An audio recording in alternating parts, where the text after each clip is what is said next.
Hey guys, Michelle just playing here. I want to share in this video with you guys my Perry lures. No, I don't call them paracord. I call them Perry cord. But these are my Perry lures. I'm country, so I can say it how I want to. Just so you know. But anyway, here is my Perry lures. Nope. That's your hook right there. And there's the top of the hook. Hope you guys can see that pretty good. But that's what it looks like. You can catch bass, brim, crappie, what you want to call it. I don't know how many different fish that this can catch. I just know of a couple that I was told.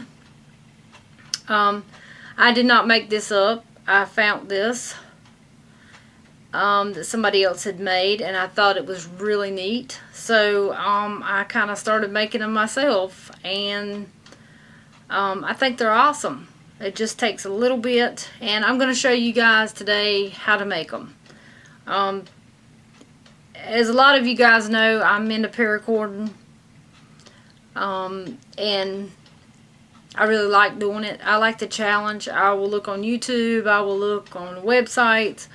I will look several different places trying to find ideas so that I can have a more challenging craft to make, as I guess that's the way I'll put it.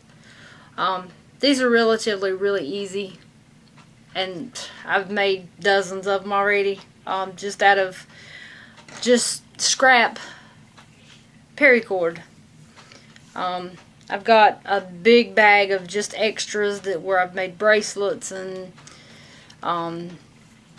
grenades and key rings and all kinds of stuff. Just can't even think right now of all the stuff that I've made. I've made tons of it already. So I keep all my scraps because you can always use them for something. So anyway,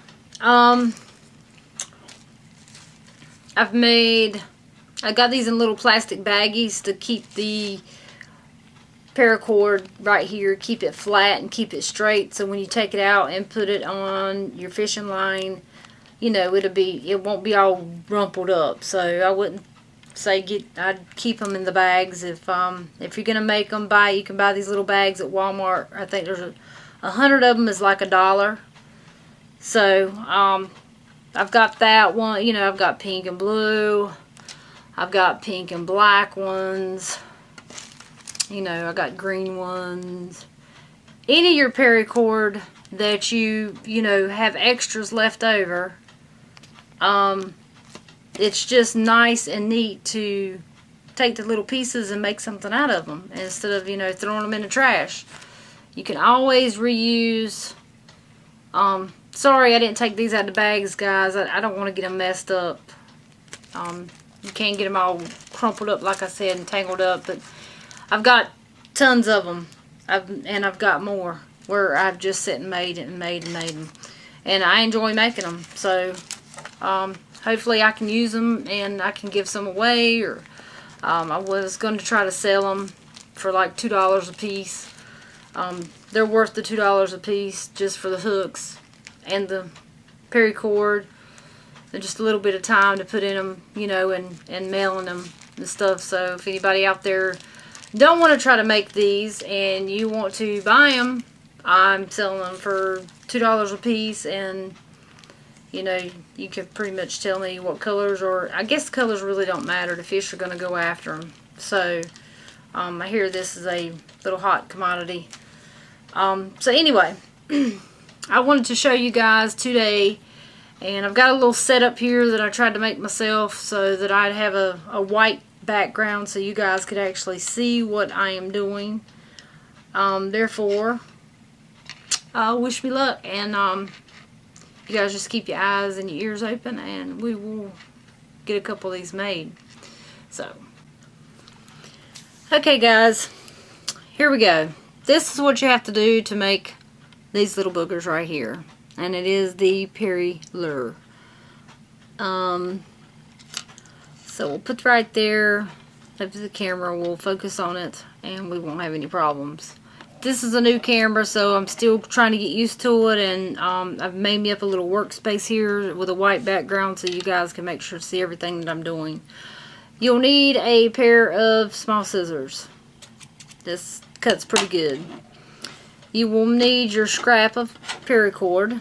I'm going to use my blue strap today because I have not made one out of the blue camouflage, so I'm going to do that.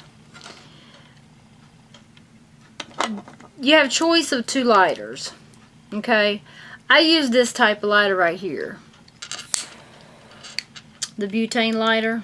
That is the lighter that I prefer to use because it burns faster and it gets hotter faster, and it just seems to melt everything evenly, and you don't have to take your fingers and touch the melted paracord after you've, you know, heated it up. It kind of just, if you guys can see right here, I'll try to see if I can focus on it. If you guys can see right here, it melts it on its own, and you don't have to touch it and make it look all goopy and stuff. It looks, you know, it just melts in a perfect way. I do have one of these lighters here, but like I said, it takes too long for this one to heat up, the paracord or paracord, so I don't use this one because it takes too long, and then you have to take your fingers and you have to mash the ends right here. And with the other one, you just burn it and it just let it cool and harden, and it looks it looks more professional. Just, you know, that's just my 2 cents on it anyway. So that's the lighter that you'll need. They're relatively cheap. I think I bought this one for like $3 at Walmart. So, and it came with refillable stuff. I've got this little tool right here, and I got it out of a knitting kit that I bought.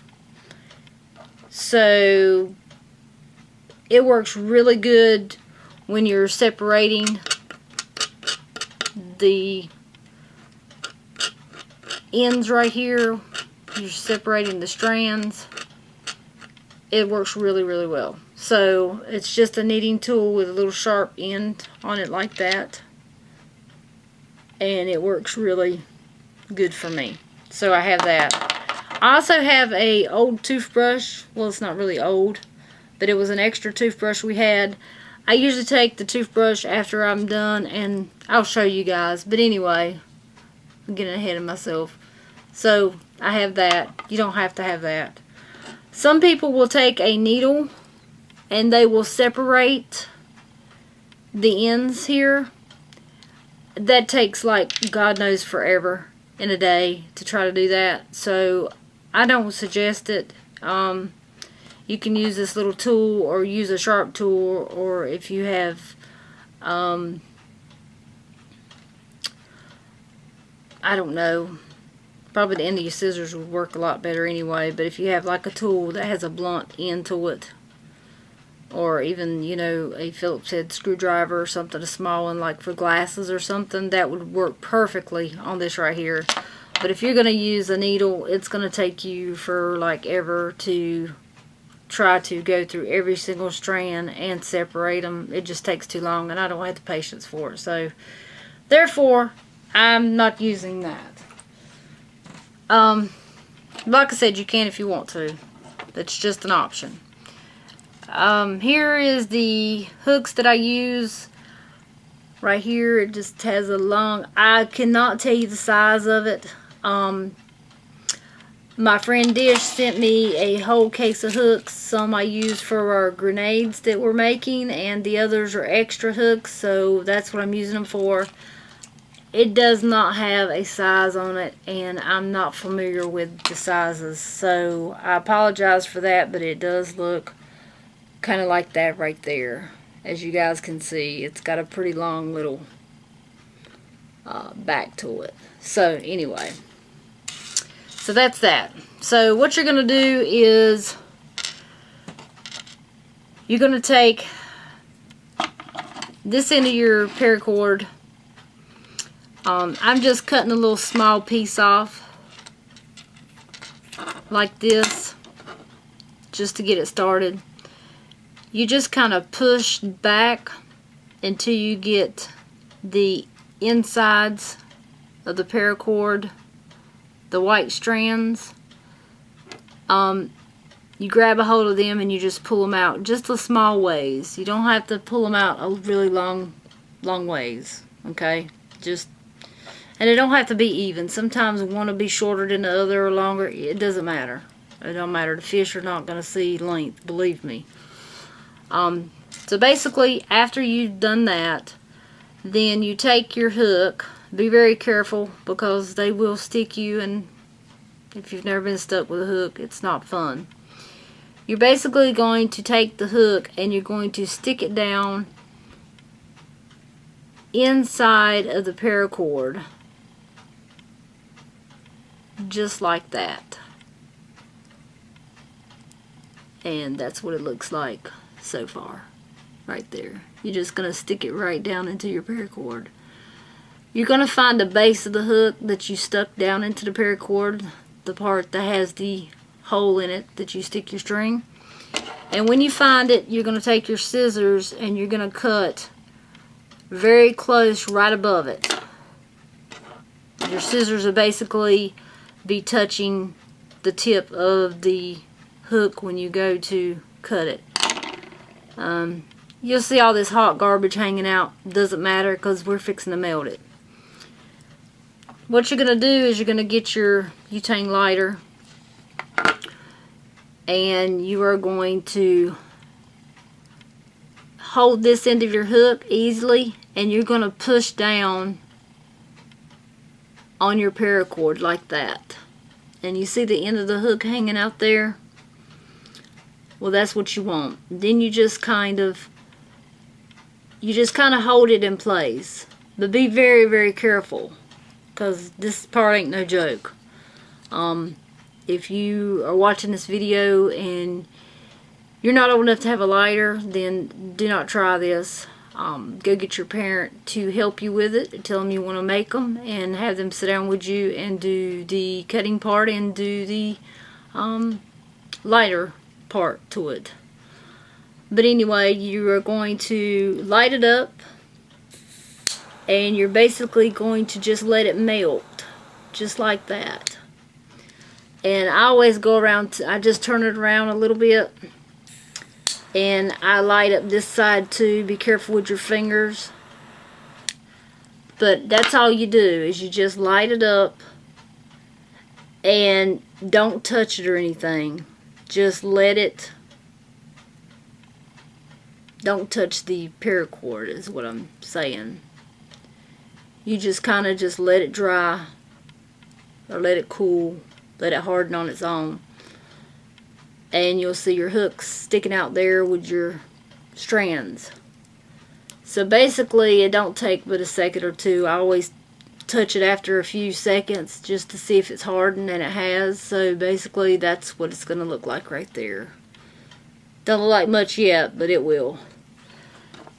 So basically what I do is I lay it down on the table and I take my little tool here and I hold this end of my hook and I just take it and I start with my white strands first. Just stick it in between the white strands, each strand, and just kind of yank it.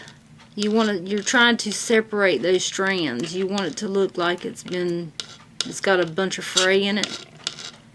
And that's basically what I do right there. And I take each individual one, and if you'll see, this little tool right here will just break it completely apart. And then I will go to my next one, and I will do the same thing for that too. Go to every single strand and just break it apart, and it's very easy to do. I think there's 5 strands. Let's see, 2, 4. There's 5 or 6 strands. It just depends. So basically that's what I've done, is I'm just pulling them apart and making them look all, you know, frayed apart, bushy headed, if that's what you want to call it. After you've done that, I mean, it does take a little bit of time, so be patient with it, and, you know, it won't take much, but just sit there and slowly pull them apart with your little tool. And I've got one more here to do.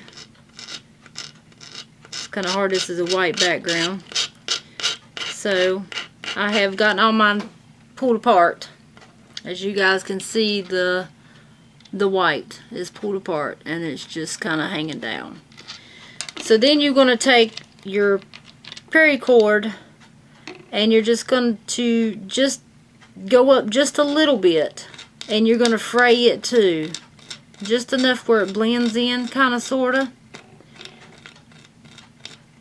But just take your hook and just, you'll be able to judge after you've made a few of them how far up to go. I go just a little ways to let it blend. But you'll notice, and just turn it over and do the other side just like that too. And just let it fray and it will blend in with the white.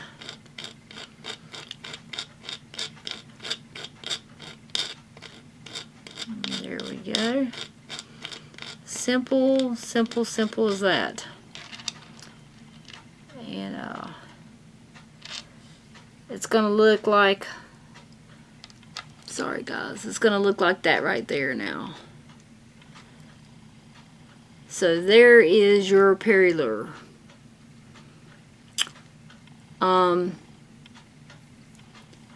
After I get done doing that, then me, because I'm OCD, I take this little toothbrush here and I just brush it out. You don't want to use a comb or brush or anything like that, because it's going to yank your paracord out where you have melted it, and you don't want to do that.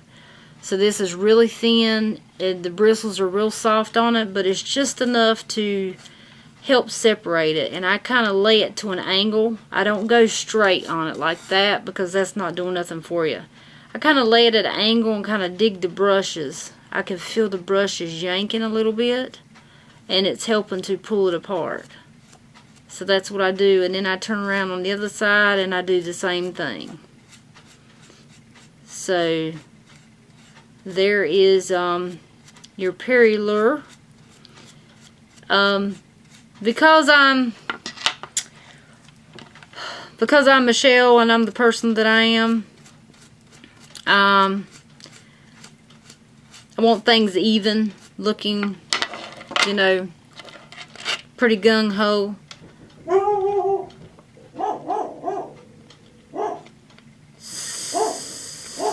So I'm sorry guys, my dog is having a fit because somebody's knocked on the door. So anyway, at the end here, I usually cut all my white. I will cut it to make it kind of even. Just a little bit. I cut just a little bit of it off so it, you know, kind of makes it even. So it's not all sticking all crazy. So pretty much guys, there is your perylure. Lure. I say lure because I'm country. So there it is guys. It's very simple and easy to make. I think they're pretty. And they will catch fish. So that's pretty much it. If you've got any questions or comments, leave them below. I hope this video was okay. It's the first time, you know, well, it's the second time that I've showed a how-to video.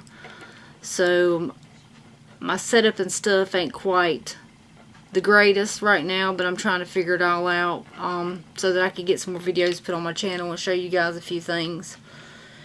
But there it is, guys. And I just want to say thank you very much for watching.